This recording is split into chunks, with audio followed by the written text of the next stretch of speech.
So I deleted a bunch of stuff from my phone and I'm back. This is an old Ford. I recognize that dashboard. This is an early 50s Ford. Yeah, free in the tree. I wonder if this one works. Oh, you know, it actually moves. Can I open it up here? Okay, well, the steering wheel's gone, but the free in the tree is still there.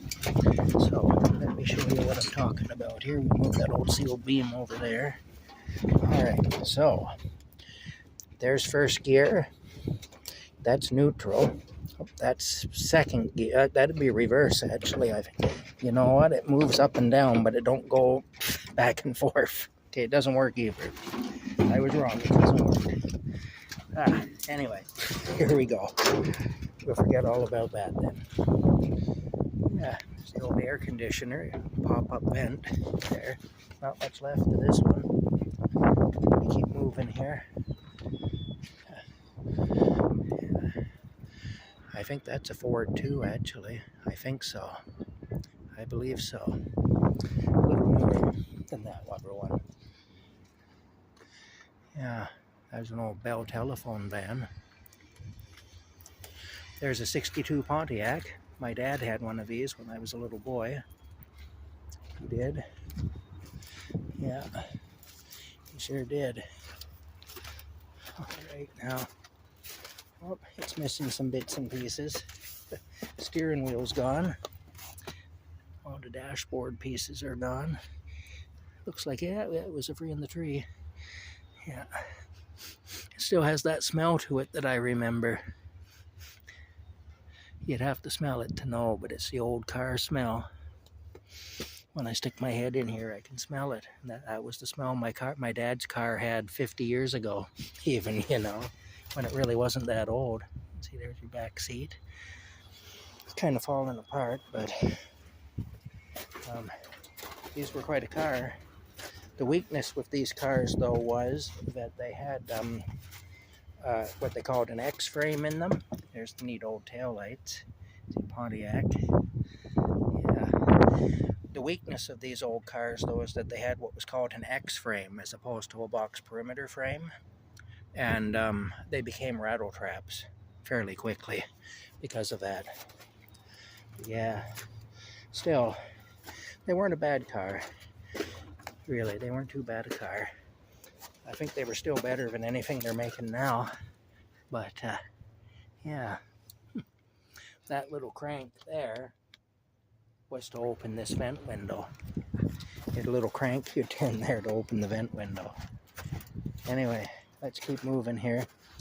These old rear view mirrors were kind of a bad thing, though. They're kind of neat looking, but in an accident with no seat belts or whatever, you can come up off the seat.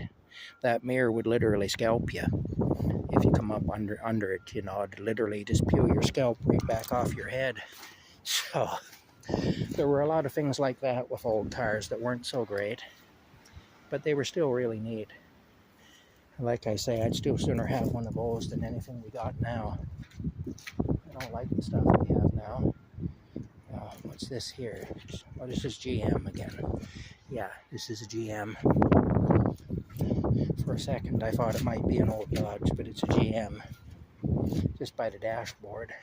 Old 68 Chev. I'll bet you that bumper I found over there came off this car. This is a Lincoln.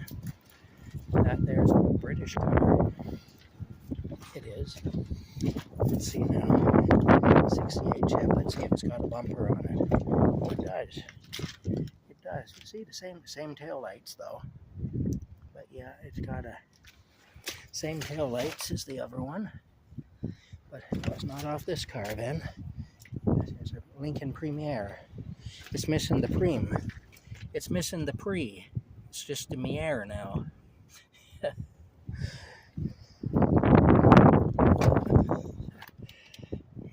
pretty neat. Like a 57, I think. I think this is a 57. Anyway, let's keep moving here. I kind of like this little British car too, actually. I've seen it in here over the years. It's a console. That's the name of this car, a console. The name escaped me for a little bit, but that's what it is. It's called a console, this car. Anyway, let's keep moving here. Pontiac again. There's one that's a little newer. That one's either a 63 or a 64 Pontiac. But let's keep, I remember those cars being really common. Not so much now, though. Even in places like this, they're kind of rare. Let's keep moving along here. Anyway, I found the car he was telling me about, but it's not going to work. The truck he told me about, but it's just not going to work out. Old Ford from the 70s. Yeah. These were a nice looking truck, I always thought. You know. Anyway, let me keep looking here. Holy smokes, eh? They got everything here but what I need. That's the thing. You know, what's that? That's a General Motors again, okay. It's a GMC or a Chevy.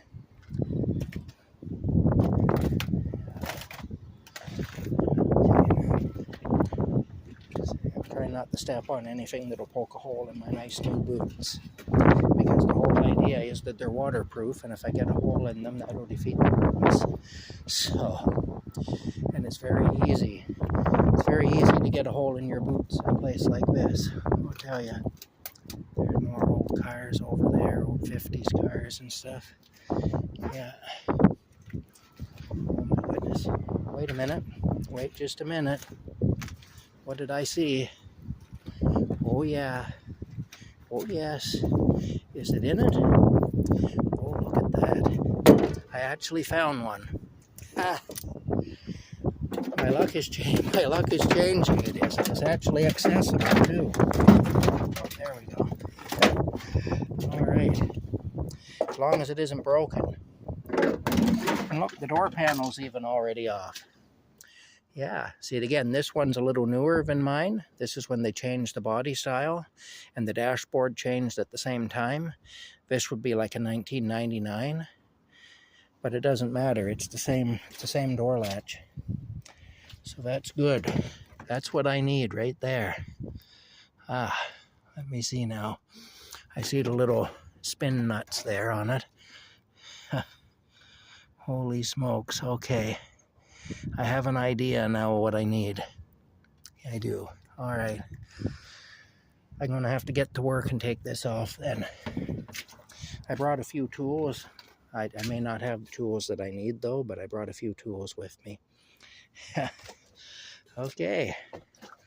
Well, that's a stroke of luck right there anyway. I'll have a quick look and see if there's any others. You know what we'll do before I take that off?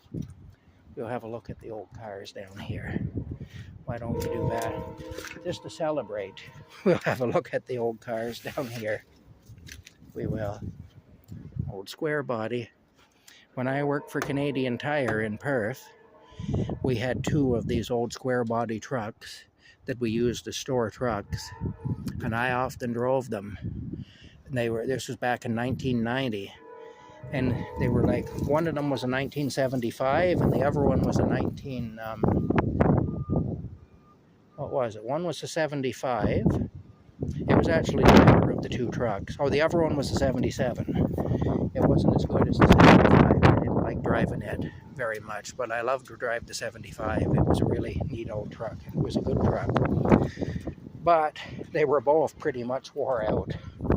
Both of them had just had the crap beat right out of them, you know, and we were just driving them into the ground. See, there's an old Chevy.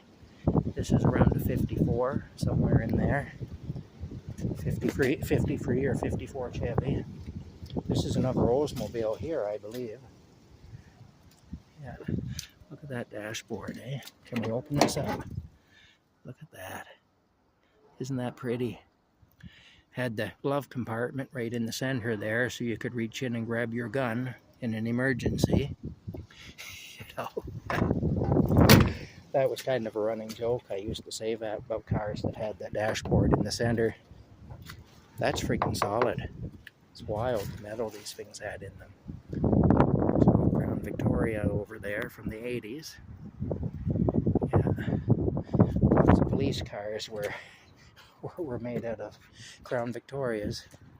This is a Ford here. This is like a 54, I think. Let's look at this first. There we go. This here is a Rambler. Yeah, look, it even says so right there. Rambler. Rambler. This is a Rambler. Yeah.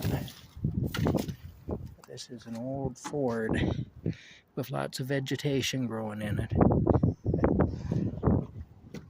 There's a Rambler.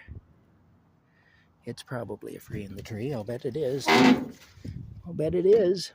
Well, no, maybe not. Maybe not. I mean, look here. It'd be rare that it wouldn't be, but maybe not. Ooh. All right. You know what? I think it might be. Well, it's seized up anyway. I think, yeah, there we go. Okay, is there another? Oh, yeah, there's the upper pedal. There's the clutch. All right, it's on the floor, but there it is. There's the brake and the clutch. It is a free in the tree, but it won't move. Yeah, this is an old Rambler. When I was a little boy, I remember going to Brockville in one of these. The neighbor had one, and the neighbor's mother lived in Brockville. And my mother and her mother, my mother and her were friends, and it was her husband's car. I remember a lot of women driving around where we were back then, but this lady had a driver's license, and her husband owned a Rambler. It was like this, just a small car back then.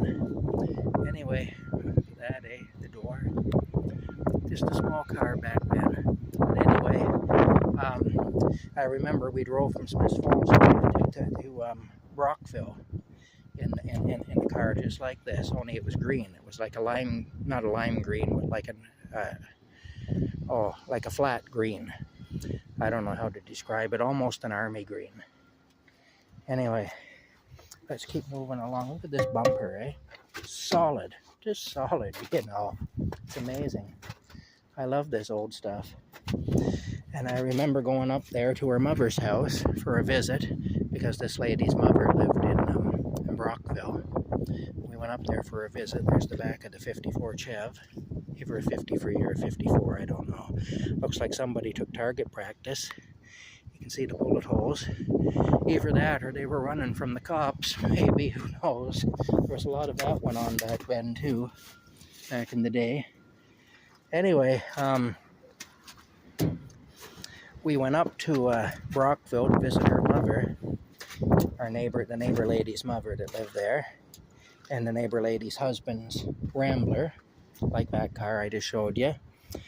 And my mom and her friend, the neighbor lady, they both loved to watch soap operas. And one of their favorites was The Edge of Night, it was called. So we go up there anyway, and of course we got to watch, see there's the door lock thing, button. So we go up there anyway, and we're going to watch The Edge of Night. We got to watch The Edge of Night, you can't miss that. So they fire up the old black and white vacuum tube TV, and anyway, my mom's friend, Sylvia, puts me on her lap. And now they're sitting right in front of the television. So I'm sitting looking at this television. Ashtray. I'm sitting looking at cup holders, I guess, eh? Yeah. I'm sitting looking at the television.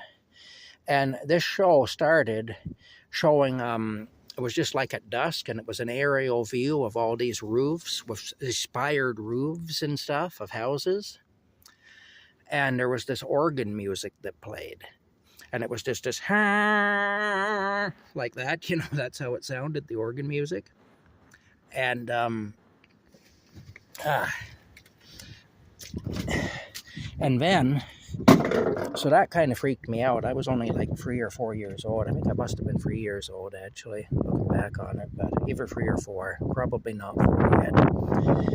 Anyway, I'm sitting on my mom's friend Sylvia's lap, and I'm looking straight ahead. The television is maybe 3 feet or 4 feet in front of me. And black and white picture, like I say. This eerie aerial view of these rooftops, these spired rooftops at sunset, so the lighting was kind of creepy too. And this organ music playing, this like that. And then this announcer came on with this really creepy voice, and he says, "The edge of night," like that. And when that guy came on and said the edge of night, these white letters appeared very small, and they just come right up like that, and they got bigger as they came up on the screen.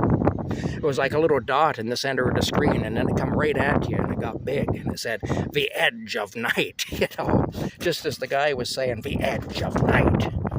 Anyway, I pissed myself. That's the long and the short of that story. I pissed my pants. Of course, I soaked my mom's friend Sylvia. She was wearing a knee-length skirt at the time, and it was just sopping wet with piss. Because my bladder let go. I got so scared and I pissed myself. Anyway, maybe I shouldn't tell that story. It's a little embarrassing, but bear in mind I was only 3 years old, and I'm a lot better now. I haven't pissed myself in, well, probably 5 years, I'm proud to say. So I've definitely improved. Anyway, I got to get this out of here. I can't be fooling around anymore. Time to get at it. Okay, we'll see you later.